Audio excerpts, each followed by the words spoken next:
तर मित्रांनो, आजच्या ह्या इन्फॉर्मेटिव्ह व्हिडिओमध्ये आपल्या सर्वांचं स्वागत आहे. तर या व्हिडिओमध्ये आपण जाणून घेऊया की सिंघम अगेन हा चित्रपट एवढा हिट कसा ठरला आहे. त्यामुळे हा व्हिडिओ शेवटपर्यंत नक्की बघा.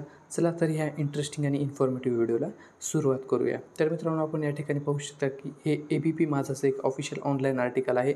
यामधूनच आपण सर्व माहिती तुम्हाला सांगत आहोत. तर या ठिकाणी आपण पाहू शकता की एखाद्या चांगल्या प्रसंगाची सुरुवात रामने होते, तर एखाद्या अंतिम प्रवासातही राम नावाचा घोष केला जातो. त्यामुळे तुम्ही राम नावाचा वापर कुठे करताय यावर सगळं अवलंबून असतं. जगातील चित्रपटसृष्टी ही फक्त 5 कथानकावर चित्रपट तयार करते. यात सूड किंवा बदला घेण्यासाठी कथा क्रमांक 1 वर आहे. रामायण आणि महाभारतातल्या प्रसंगावरून आणि चित्रपटांची निर्मिती केली जाते.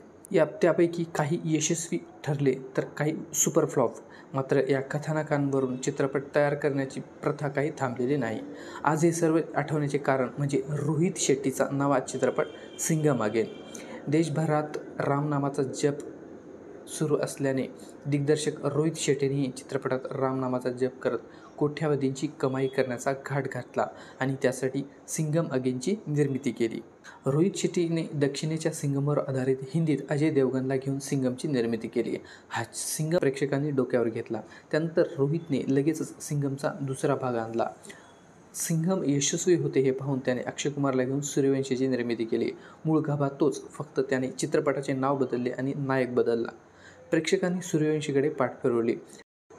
मग रोहितने रणवीर सिंगला घेऊन सिंघमच्या धर्तीवर सिम्बाची निर्मिती केली आणि हॉलिवूडच्या धर्तीवर युनिव्हर्सल कॉप चित्रपटांची शृंखला आणतोय असे दाखवले. युनिव्हर्सल कॉप प्रेक्षकांच्या मनावर बिंबवण्यासाठी त्याने मग सिंघम अगेनचा घाट घातला. त्याच्या सर्व सिंघम, सूर्यवंशी, सिम्बा यांना एकत्र आणले आणि सिंघम अगेन तयार केला. यात टायगर श्रॉफलाही त्याने युनिव्हर्सल कॉप श्रेणीत आणण्याचा प्रयत्न केला. दीपिकालाही शक्ती शेट्टी म्हणून लेडी सिंघमच्या अवतारात आणले. आता एवढे सगळे कलाकार घ्यायचे तर त्यांच्यासाठी तशी सशक्त कथाही हवी. रोहितला वाटले, चला रामायणावर आधारित सिंघम करू. म्हणजे नायकाच्या पत्नीला खलनायक पळवतो आणि मग नायक आणि त्याचे मित्र खलनायकाचा खात्मा करून नायिकेला कसे परत आणतात ते भव्यतेने दाखवू. प्रेक्षक मंदबुद्धी असल्याने मध्ये मध्ये रामायणाचे प्रसंग दाखवू, म्हणजे त्याला कळेल की हा चित्रपट रामायणावर आधारित आहे. आणि इथेच रोहित शेट्टी फसला आहे. कथेत काहीही दम नाही, केवळ रामायण आणि म्हणून खलनायक श्रीलंकेला पाठवला. अगोदरच्या चित्रपटात जे दाखवले तेच त्याने या चित्रपटात दाखवले आहे.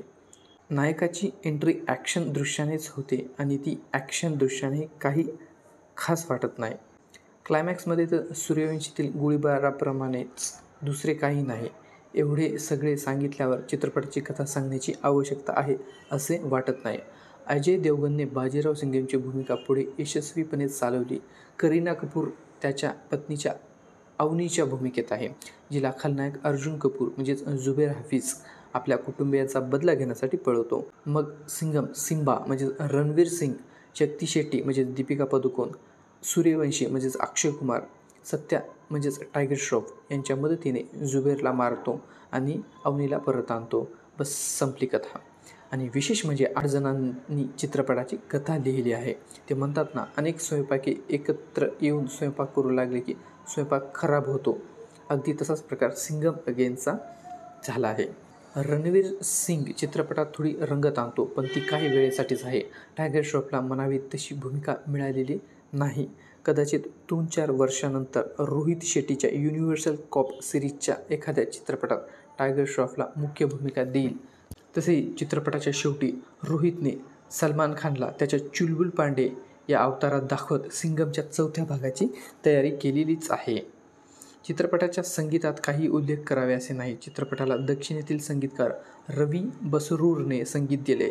दिवाळीचा आनंद द्विगुणित करण्याऐवजी रंगमे भंग करणारा हा चित्रपट मनोरंजन करण्यात संपूर्णपणे अपयशी ठरला आहे.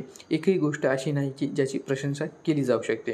हा चित्रपट लवकरच OTT आणि सॅटेलाईट चॅनलवर दिसणार आहे. त्यामुळे यासाठी महागडे तिकिटे खरेदी करून लक्ष्मी वाया घालवायची की नाही हा विचार प्रेक्षकांनी करावा. तर मित्रांनो, आपण या ठिकाणी पाहू शकता की हा जो चित्रपट आहे सिंघम अगेन हा पूर्णपणे एक फ्लॉप चित्रपट आहे. तर असं असूनसुद्धा तुमच्या मनात प्रश्न येईल की मग या चित्रपटाने एवढी जास्त कमाई कशी केली. म्हणजे या चित्रपटाने जवळ जवळजवळ सध्या 150 कोटी रुपये कमवलेले आहेत 10 दिवसामध्ये. तर यासाठी एकच कारण आहे मित्रांनो, कारण हा चित्रपट दिवाळीच्या मुहूर्तावर रिलीज झालेला होता. कारण की दिवाळीमध्ये सुट्ट्या असतात, त्यामुळे जे काही प्रेक्षक दिवाळीवर जो चित्रपट रिलीज होतो त्यासाठी तो चित्रपट पाहण्यासाठी नक्कीच जातात आणि याच कारणामुळे ह्या चित्रपटाने एवढी कमाई केली आहे. बाकी यामध्ये असं पाहण्यासारखं काहीही नाही. मित्रांनो, आता तुम्हीच ठरवायचं आहे की हा चित्रपट तुम्ही थिएटरमध्ये पाहायचा आहे की नाही. बाकी आजच्या ह्या व्हिडिओमध्ये एवढंच होतं. तुम्हाला हा व्हिडिओ कसा वाटला कमेंट सेक्शनमध्ये नक्की लिहा. तसेच तुम्ही हा चित्रपट पाहिला आहे का किंवा पाहणार आहात का हे देखील कमेंट सेक्शनमध्ये नक्की लिहा. व्हिडिओ आवडला तर व्हिडिओला लाईक करा आणि अशाच इन्फॉर्मेटिव्ह व्हिडिओसाठी आमच्या चॅनलला नक्की सबस्क्राईब करा. लवकरच भेटूया अशाच एका इन्फॉर्मेटिव्ह व्हिडिओसोबत. तोपर्यंत धन्यवाद.